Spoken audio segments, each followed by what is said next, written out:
Take a good look at the new iPhone 14 Pro Face ID cutout. Apple will make you stare at it for years.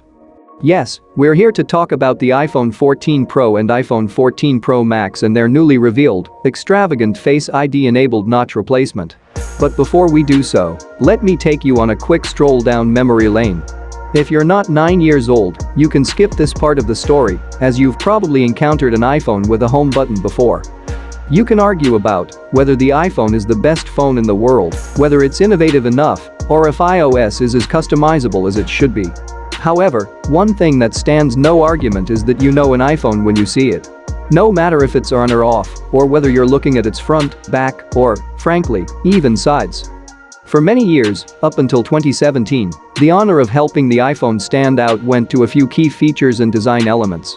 The home button on the front. The Apple logo on the back. iOS and its grid of app icons.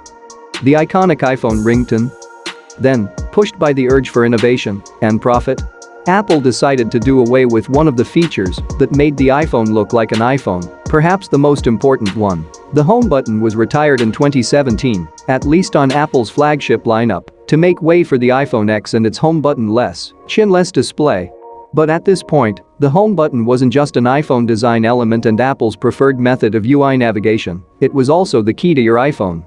Touch ID has been enjoying a long and happy existence ever since it debuted on the iPhone 5s in 2013, and it was and still is, rightfully, loved by millions. But it was quite literally part of the iPhone's home button. So adios, muchachos. Collateral damage. To cut my nerdy novel short, of course, that's how the iconic and, more importantly, Face ID-enabled, skateboard ramp-like notch came about. I believe by now we all know how Face ID works, so I won't bore you with that intel. What's somewhat important to note, though, is that Apple's decision to choose Face ID as the new iPhone unlocking solution over others was very conscious. The alternatives at the time would have given the iPhone X a Touch ID button on the side back, as under-display fingerprint readers weren't a thing in 2017. As you might have guessed, none of these alternative solutions would have worked for anything other than letting you unlock your phone. And that wasn't extra enough for Apple.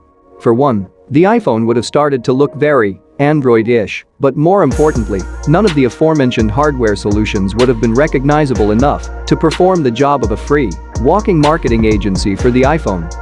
Apparently, just days before the official launch of what we thought was supposed to be the iPhone 14 Pro, we find out that Apple's decided to use software to fill in the space between the two new display cutouts on the iPhone 14 Pro series, making for one large but seamless pill-shaped cutout for Face ID, and not only.